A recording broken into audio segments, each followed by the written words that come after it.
Yeah, welcome. It's great to have you on here, and we're so excited that Costanza Sciubba Caniglia is joining us today to teach us about identifying and countering mis and disinformation. Thank you. Turn over to you. Thank you, Kat. Thank you all for being here today. It is really a pleasure. We have a lot of material to cover. Great to see that there are journalists. So let's see first if I can manage to share my my slides. It seems so. Okay, so let me present my slides.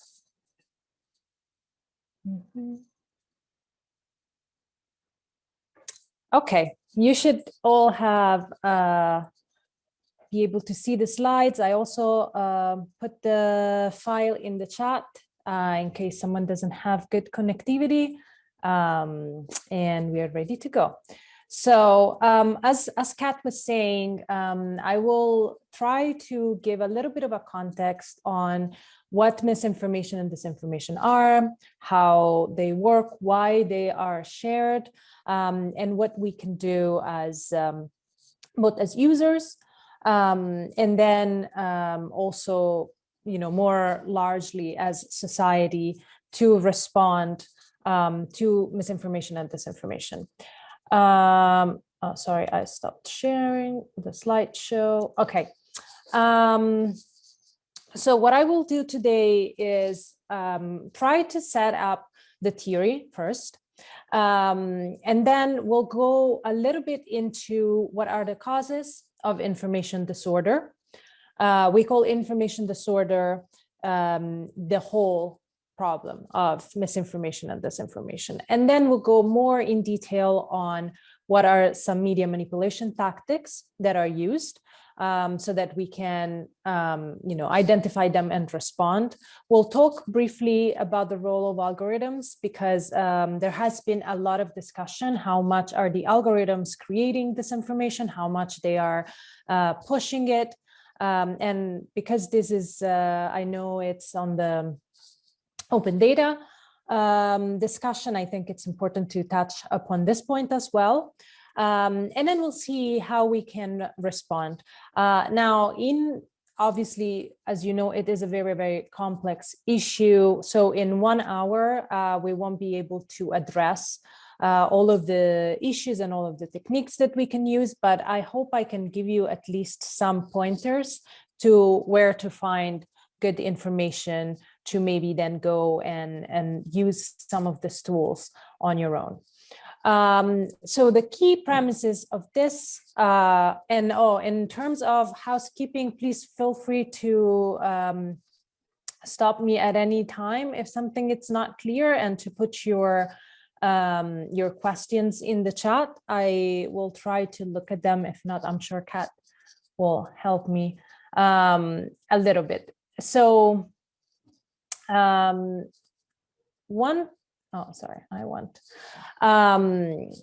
first of all, I'm gonna say a little bit about my background.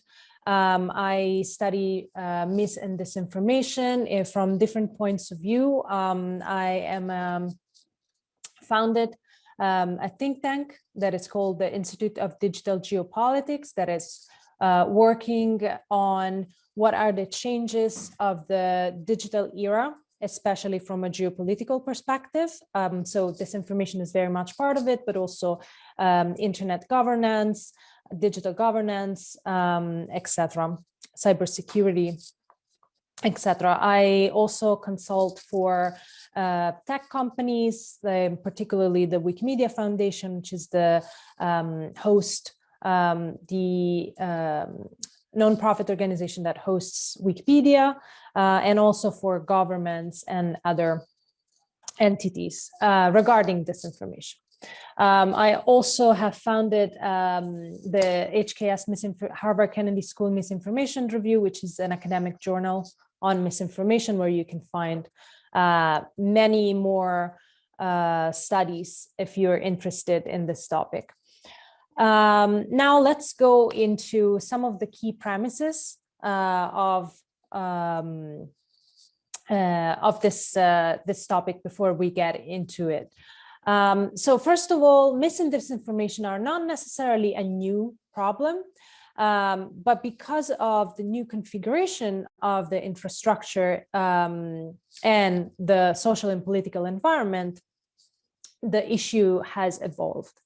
So it is, at one time, we can see that some of the techniques that are used to manipulate information are the same that were used in the past. However, because of a change in the infrastructure on which information travels, especially in terms of speed and scale, this really changes the structure. There are also some incentives to make it confused, and we'll go a little bit more into it when we go on to talk onto algorithms. The interest of the information as good information is not necessarily the same interest that is, sorry, I'm gonna move. I have the sun really in my face, sorry, I'm gonna move. I was getting a little distracted. Okay, so, and there is not going to be only a tech solution or a political solution or a media solution, but a combination of the three. Okay, so before we jump right in, let's define what the information disorder is. So as I said, we call information disorder kind of the entirety of this issue. And then inside this information disorder, we identify different types of manipulation of information, and three in particular. When we talk about misinformation, we're talking about a situation in which false information is shared, but no harm is meant.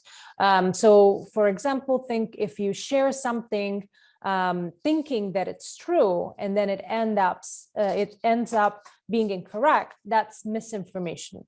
Your intention is not that of misleading the person that is reading or listening to you, but the effect is to mislead. Disinformation is very different. It's more similar to what traditional propaganda is. It is a situation in which false or misleading information, it can in many cases be true information, but shared to mislead. It's knowingly shared to cause harm or to mislead someone. These are typically types of information that are shared with a purpose. And we'll go a little bit more into the purpose. But the important key point here is the intention. It's the difference between the two. Malinformation is another type of misleading information. And it's when it's genuine information, but it is shared to cause harm.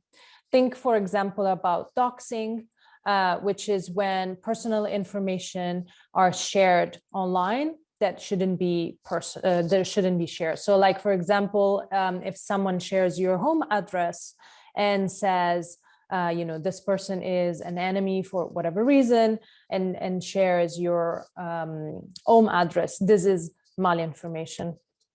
These definitions are all you can see here in the information disorder toward and in the interdisciplinary framework for research and policymaker by Claire Wardle and Jose Derakhshan. This is a very good text if you want to go a little bit more into how it's defined. So going to the reasons why it's created. So what are the main reasons to create this information? We as a society have discussed for a long time about political misinformation. So when misinformation is shared for political reasons, for example, during elections, you will have all heard about the Cambridge Analytica scandal or any other type of election manipulation. But this is actually not the only reason. In fact, more and more in the past few years, we have seen a growth into profit-driven mis and disinformation. And this is important to understand because disinformation is very, very, very profitable. It is a very big business that is growing more and more. And so when we say disinformation is very profitable, it's for different reasons. It can be because very often the people who create disinformation create websites where they divert traffic from social media platform into their websites, where they have ads, where they sell products, where they ask for donations. And this is one of the ways they can make money. But there are many more. It really is becoming a $1 trillion business. And so there is a last reason to share this information, which is more trolling. So sometimes it's just to create confusion. So let's say these are the 3 main points. Why does it work? It works because it's usually based on strong emotions. It elicits strong emotions like panic and fear. And when we are feeling very strong emotions, we tend to share information without checking accuracy. So, the stronger the emotional reaction, usually the faster the information travels. So this is one of the reasons why it works so well. There are other reasons. To possess new information is socially attractive. We remember better new information. We are usually tend to report the same ideas that we already believe. So there is a big component of confirmation bias. And so these are some of the main reasons. Now, when we talk about disinformation, I want to make a little distinction. Sorry, I'm moving my your faces. So one way to push disinformation is to manipulate the media. And this is, as a researcher, this is what I study most, how media is manipulated. So the attempts to manipulate the media ecosystem, we call a process where the actors leverage specific conditions of features of an information ecosystem in an attempt to generate public attention and influence public discourse through deceptive, creative, or unfair means.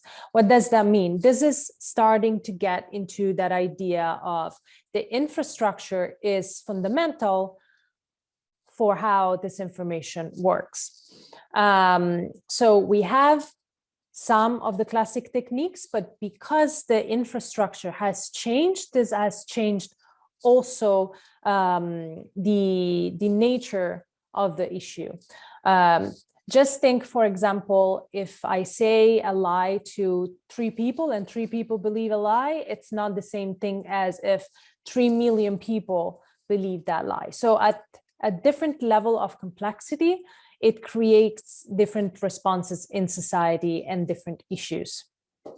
And just one point, when we talk about media, we're talking about, in general, artifacts of communication. So it's not just the news, but everything that kind of is part of the information ecosystem. If you want to know more about this point, the Media Manipulation Casebook by John Donovan and her team at the Task Research Group at Harvard is a great resource for that. So how does media manipulation happens? Oh, no, sorry, just point back. To wrap this part up, as we saw, it's not a new problem. However, technology makes it more challenging because of both scale and speed. And this means that we need a whole of society solution. So not a solution that is only technical or only political or only from the media, but a complex of solutions from society. Now we know what misinformation is, what disinformation is, what malinformation is. We know that there is a general information disease. Now we want to see, okay, what are some techniques that deceive people online? I have collected a couple just to give you an idea. This is not at all a complete list of disinformation techniques that exist, but are some that are interesting to go into to have a first idea of how it works and what does it mean. Because a lot of the times we talk about disinformation, we think about false information. That's why I don't like the term fake news, for example, because very often it's not news, it's not false. It's more about complex information campaigns that are directed towards a specific goal and that use different techniques altogether. So one is called the 5Ds of propaganda. And those 5Ds are dismiss, distort, destruct, dismay, and divide. So think about it this way. When we talk about this information, it's usually not a single piece of information, but more a part of a larger disinformation campaign that can, push a narrative for a long period of time. And sometimes it's not to push a narrative, but even just to mud the water and confuse. There are other techniques. For example, I'm sure you heard about using bots or sock puppets to make it seem as if there is more support for a certain idea. This is a technique that we call astroturfing or information pollution. This is when a certain idea seems very, very popular because of the use of either bots or sock puppets.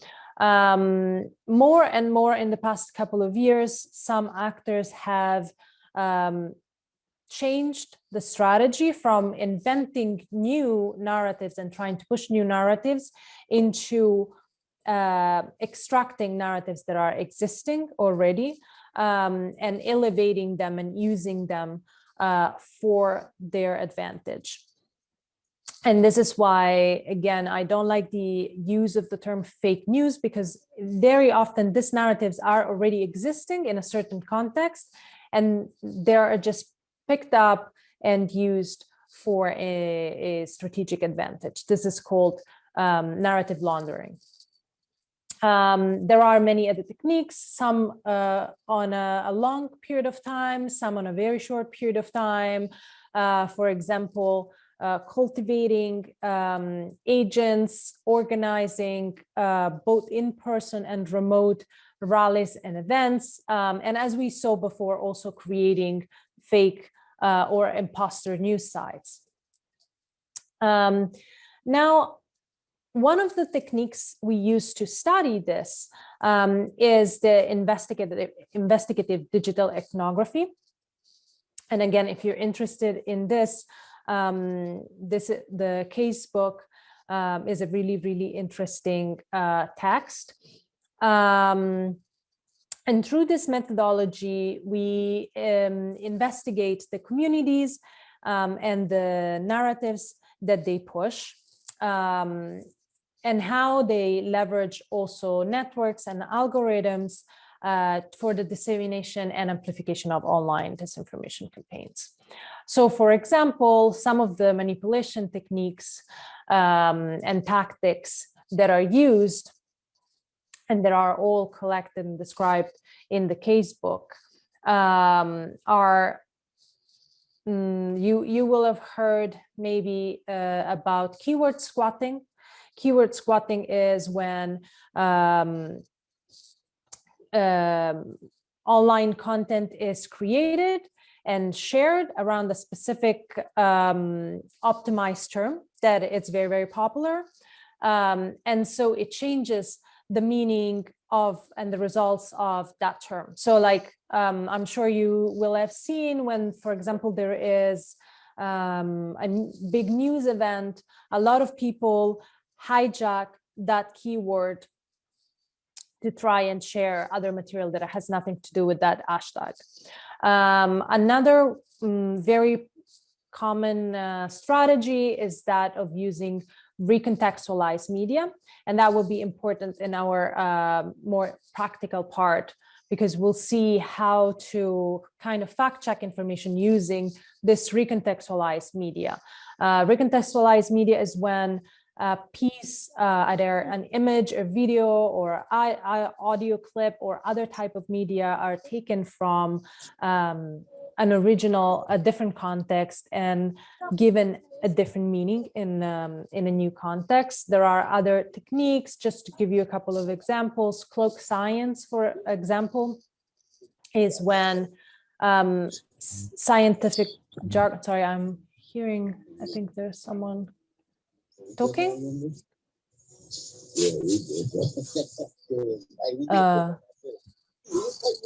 I think someone has their, I don't know if someone is asking a question or no. Okay, sorry. So anyway, these are some of the techniques. Okay, no problem.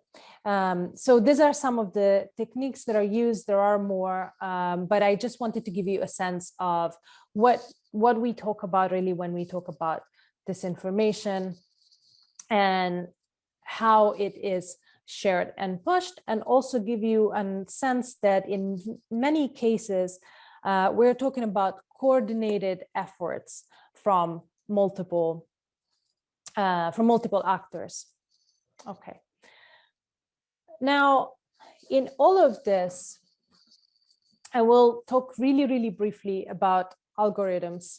Why is it important that a lot of this information happens on social media? So first of all, when we talk about misinformation and disinformation, the traditional media has a huge role to play, and we will talk about this a little bit more later on.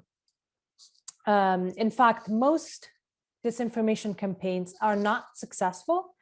The ones that are successful usually need to be picked up by traditional media to really enter into the mainstream. And so the traditional media, it's really, really important in this information ecosystem context. However, for a lot of the disinformation that happens on social media, the algorithms have a strong role to play. And this is because of how the algorithms themselves are not biased, or they don't, work to push bad information. However, they can prioritize certain types of information over others. This prioritization is used by bad actors to purposely push certain types of information over others. And therefore, because very often most of the digital platforms don't have transparency on how their algorithms work, we as a society don't have so much insight into what type of prioritization of content is given. So in a sense, as you can see here, because we don't know what the type of prioritization are, it's kind of as if we have a black box. And so we see the results, we see the type of information that is shared, but we don't know what decisions have been made to prioritize. And very often, although the digital platforms, speaking in general, so social media platform, etc., have in the past few years worked more and more into understanding the type of content that is shared and into moderating bad content, etc., because those algorithms also use a component of machine learning. In some cases, the platform themselves don't necessarily have a full understanding of why certain type of content are prioritized over other types of contents. And because most digital platforms are optimized for engagement, the content that is more engaging and so that has more more likes or more reshares is prioritized. And very often that type of content can be problematic content, because as we saw before, disinformation content is very often very emotional, that it takes you to reshare easily, etc. Now, it is also important to say, though, that artificial intelligence is also used as a tool against this algorithmic prioritization. So there's a tool also against disinformation. For example, Full Fact uses it for fact checking. There are many other ways. In fact, most sock puppets, trolls, and bots are identified through artificial intelligence. And there are, for example, many ways to use artificial intelligence to remove illegal content. And on this, there is, a distinction to make. Disinformation content is really, really difficult to find because it evolves over the course of a period of time. It always has new techniques. It also is not necessarily illegal. And so it's very difficult for the algorithms to really identify and suppress that type of content. To make a comparison, algorithms are very, very effective against illegal content such as pedophilia, harassment, things that are very easy to identify and classify. The problem with disinformation is that it is really complex. As I said, it is developed over a course, sometimes of a long period of time. The techniques evolve, and so it's not as easy to work on a content that really adapts quickly. Now, in this context, I'm gonna do a little check on the time. In this context, what can people do? There are multiple things that people can do. The first thing that I would say is pause before sharing, because as we saw, it brings to disinformation content takes you to share immediately. So that's the first thing. Check your content, and we'll see a couple of ways you can do that. Media literacy on the whole of society is also very important. Community fact checking. So fact check information with your communities, both online and offline, and increase participation are all things that can be done at societal level. What does that mean in practice? One good method to fact check information is always remember sheep. In every piece of information, first of all, if it gives you a strong emotional reaction, there's probably something wrong with it. So pause for a moment and try to go through the sheep, which is the source. First of all, where does it come from? The history. And then you go into a little bit of a middle ground between journalistic methodology and forensic methodology, and look at the evidence, the emotion, and the pictures. What does that mean? So for the source, obviously, you know, but for the emotion, we have said, if the emotion is really strong, take a moment. One good way to fact check content is start from the pictures and from the media pieces. So for example, you can go, let me see. Well, I'll share all of the tools later. But for example, you can use the pictures that you see.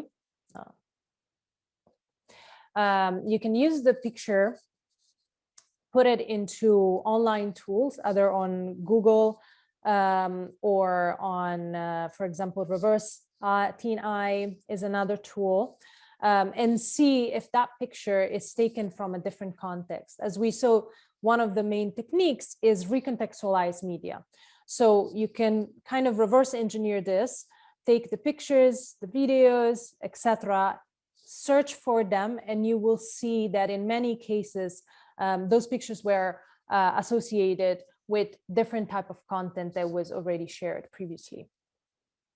And here, then we have a history of where that narrative comes from. Then once you have that, you can also have kind of an idea of why that information has been taken and recontextualized in a different way. So I have here, I think this is a good list of the ways to identify misinformation online. This material is also partly taken from an organization called First Draft. You can see they have plenty of tools that you can use in many cases to both to learn more about mis and disinformation, and also to assess information. Viral videos, always be skeptical, especially if they come from apps, of messaging apps. So from Telegram, from WhatsApp, they are more difficult to moderate and to read the context. The provenance is the sources. We already discussed it.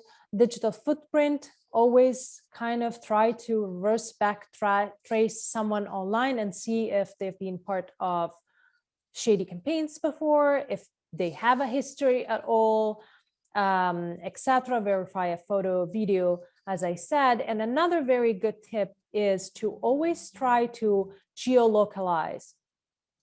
And even for this, there are some tools. I leave you with some link. You have actually some links in the slides that I shared. Try to see if try to geolocalize if there is data in the picture itself. In many cases, there isn't, but you can try to see if what is contained in the picture, it is matching where it should be taken. And so there are many OSINT techniques that do exactly this. They take pictures and see where they're supposed to be taken, and then match that image against the actual pictures from that same place. And sometimes you can see that really it doesn't match. Now, this is what we can do as society.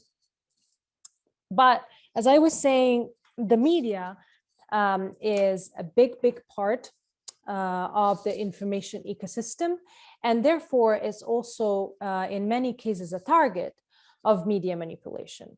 So just a couple of moments, I want to go through some of the things that the media can do in addition to what we already said. So one thing to keep in mind is, as I was saying before, most disinformation campaigns are actually not successful. The disinformation campaigns that are successful in many cases are those that are picked up by traditional media. And that's why you have so many disinformation campaigns trying to actually target the media, for example, on Twitter or on other social media. So in some cases, it is essential for the media to report on those campaigns if they are so big, that people start trusting that information. So how does this happen? And what can the media do? So first of all, there are some reporting techniques that can be used. We'll see the truth sandwich that was mentioned before. But the important thing is that the role of the journalists has kind of evolved. We went from an environment in which there was very little information and the information was kind of gatekept. So the journalist's main role was to extract information from sources. To this part of the role of journalists still exists, but there is another part of the work of journalists that is now having a large amount of data, large amount of information around, and having to act kind of as a filter of that information. And so journalists need to be aware of this kind of shift in the profession. I think that journalism is more essential than ever, but that the profession really has changed substantially. So we went from low quantity, highly concentrated, to high quantity, high dispersed information. So one of the techniques is what I was calling the truth sandwich. And the truth sandwich can be used also from people who are not journalists. Every time that we talk about an information that is false, always repeat the truth more than the lie. First of all, start with the truth, because your leading information will be the thing that people remember. So if you're trying to say, oh, this person is saying a lie, don't start by saying this is the lie and this is why it's a lie. Start by stating the truth, then you rephrase the lie. The important thing is that you rephrase it, don't use the same keywords, because one of the main techniques that disinformation campaigns use is to have certain keywords. And some studies have shown that even when you use those words to say this is not true, the algorithm and also just people hearing over and over the sentences will still associate that meaning with the word. So it's very important that you use a different framing, but also different words. And then you return to the truth and repeat it always 2 to 1 compared to the lie. In conclusion, what I want to leave you with is that this information is a problem that is infrastructural. So it depends on where our information is shared. It is socio-cultural. So there have been some changes in our societies that have made disinformation spreading more likely. And it's a political and economical issue. If there weren't actors that had an interest into sharing or misleading information, then we wouldn't have this issue, only because of the infrastructure. This means that the solution must be multi-layered, must be a technical, legal, social solution, and must be organized on multiple scales: community, region, national, and also global. These are a couple of key takeaways that I want to leave you with before I open to questions. As I said, the problem is systemic, it's complex, it needs multiple solutions at the structural level. Society needs to understand the power of infrastructures. So why they work in a certain way, why moving information from traditional media to social media has really changed the environment. And we all have a role to play in this. We have different roles to play, but everybody has a role to play.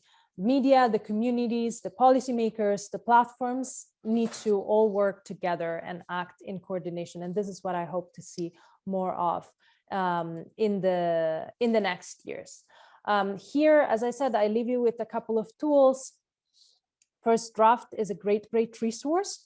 They have a basic toolkit and then a more advanced toolkit also page where you can find a lot of tools to sort through information, to do fact checking on your own.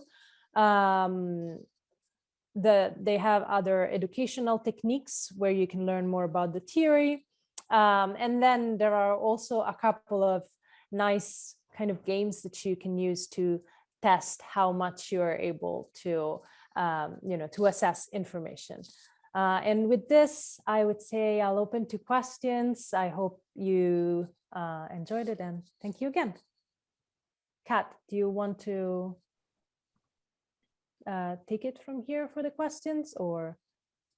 Very much up to you. We have a few questions in the chat from Naima. Okay. She did say that her internet is not quite up to par for taking the video off, but Naima, do you want to try to unmute and ask? Yes. I think my question is based on sort of like the use of AI, because I think even reporting sort of like abuse or hate speech is very difficult. Just even that within moderation on the sites, where we're not understanding, even as you're reporting it, because of the difference in cultures, we some things are left up because people don't actually think that they are harmful, or they are what's what I'm looking for, or they are misinformation or disinformation, and especially when they use sort of like Creole languages like Sheng or Pidgin, which AI already doesn't pick up as much. So it's like there's a lot more work that goes into especially tracking.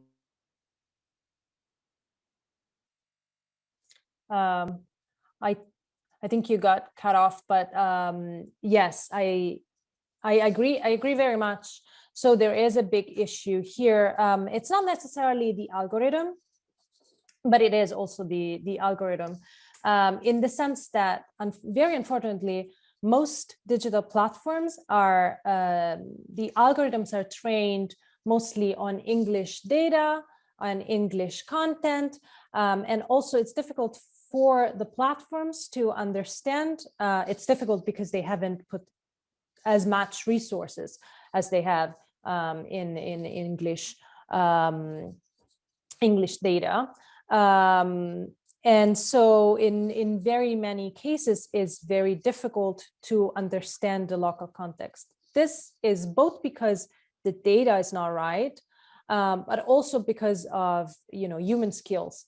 The most digital platforms have a combination for content moderation between humans working on local context and the algorithm. So yes, you are absolutely right that it's different, and that it's more difficult and more complex. This is also one of the reasons why it's so important that also society has a role.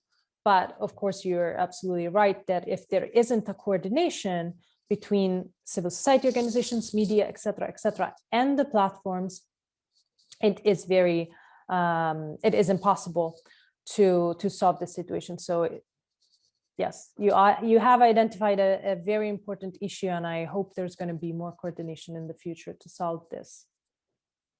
I see. Oh, Naima, you're back. I don't know if you wanted to add something on this. Thank you so much. That's really interesting. So we've been working on a project as the AWJP with Article 19 and Medan throughout this year. And one of the things that we've been doing is following health misinformation. And so I've been collecting this misinformation on different things, gendered misinformation. So hopefully we start analyzing it in January to put out a report. But there's something that I in terms of looking through these things, that are we as researchers and as fact checkers looking at social audio, especially with platforms such as Clubhouse or on Twitter Space, because I can actually tell you that for a fact, majority of the COVID-19 misinformation, for instance, in the southern part of Africa, is coming from Twitter Spaces. So is there any sort of conversation going around that in terms of, and we've not just had that, we've had spaces that are racist, spaces that are transphobic, and it seems to be getting worse as things go forward. And especially for me, like now in Kenya, next year we have an election year, and we've already seen that these political spaces tend to have as many as, like, 4,000, 5,000 people listening in on them at any one given time. How is there a plan to ensure that they stop being vectors for misinformation? Is anybody looking at social audio? Yeah, so different research groups do different things. My research group personally works more on the groups. So we try to identify where groups are, and who the influencers inside the groups are and what type of techniques they use. And then following that, we see the different, the different techniques and the different platforms that they use. We have not seen anyone doing that big of a use of voice messages so much, more video usually, or text. So I don't have, unfortunately, a lot of information on that, but it's really, really interesting. I think, the digital ethnography methodology that I was saying, it's really partly journalistic techniques, partly forensic techniques, really following the group. So certainly this is something that can be done, but should be also done at local level, definitely, because otherwise we don't have the context. Okay. I saw someone with the hand raised before, but now I don't see it anymore. Yeah. Sorry, I did. Yes, my name is Kizito, and I'm from Ghana. Mm-hmm. And so mine is a comment. I share the opinions expressed, and I think that you've given us a very insightful presentation. You ended the presentation by demonstrating to us that it is a shared responsibility, addressing the issue of misinformation, information disorder, and all that you'd want to put it as a shared responsibility. Because I think that if the larger society understands what all this is about, it is then that we will be in a position to better fight the issue of misinformation that we see in our society.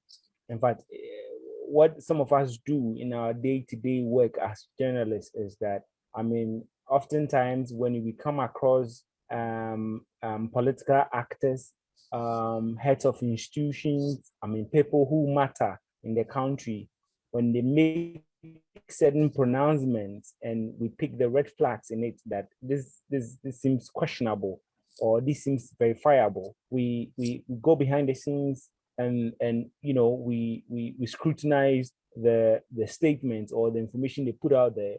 Once we are able to verify the information, we come back with our stories within a day or two to say, hey, the information put out by the vice president, the information put out by the president or the minister is either true or is false.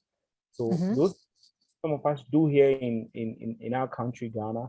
But I think that by and large, we as a society, Africa as a whole, it's something that we both need to tackle it, particularly in this period where we have a lot of terrorism issues surrounding terrorism, cropping up.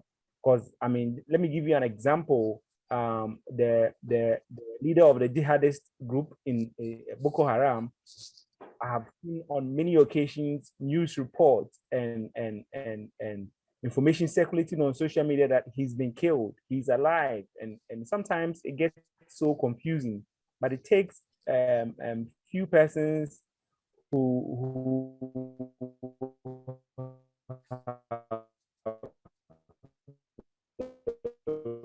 right connections and the right to put out the right information to inform the public. And so I just want to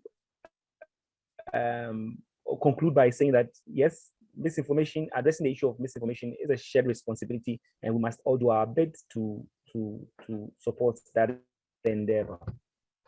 Thank you. Yeah, I couldn't agree more. And I think you touched upon a very important point that also Naima was making, that we really need a local understanding of context.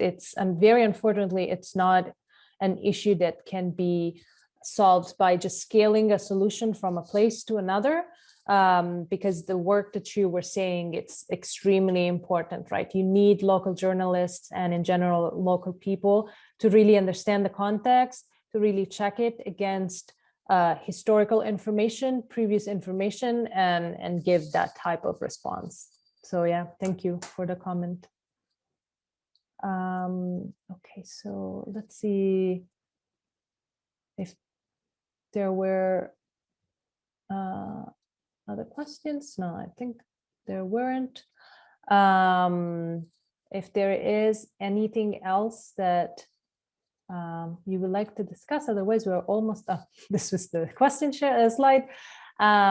We are almost at time, so I don't know if Kat. Yeah, I just think it's been really helpful. Thank you. I thought that was a very thorough, fully informative presentation, and I got to learn a lot about all the kind of different facets. And I thought the section about how influencers are really targeted is so important, because I think we put so much faith and trust into the people who have been working in journalism and have been working in information spaces for a while. And so it is helpful to know that it is because of that profile that there's yet another way that journalists and communications are targeted. And I'm sure that many on the line who work and who are journalists and work with journalists have had an increase in experiences of kind of probes and attempts to change their perspectives. So I would just say thank you to Costanza for joining us today. And if anybody else has any final questions, please feel free to jump in. And we have the links shared, we have notes, and the recording will be available to view later. Please feel free to share it out with others who couldn't make it today. Yeah. And on this that she said, Kat, just a last point. Sometimes we hear about this information being pushed and shared by bots or the algorithms, but in reality, it's really the influencers that really bear the bulk of it. So it is even, they have really a big responsibility and a big role to play. And so yeah, most definitely.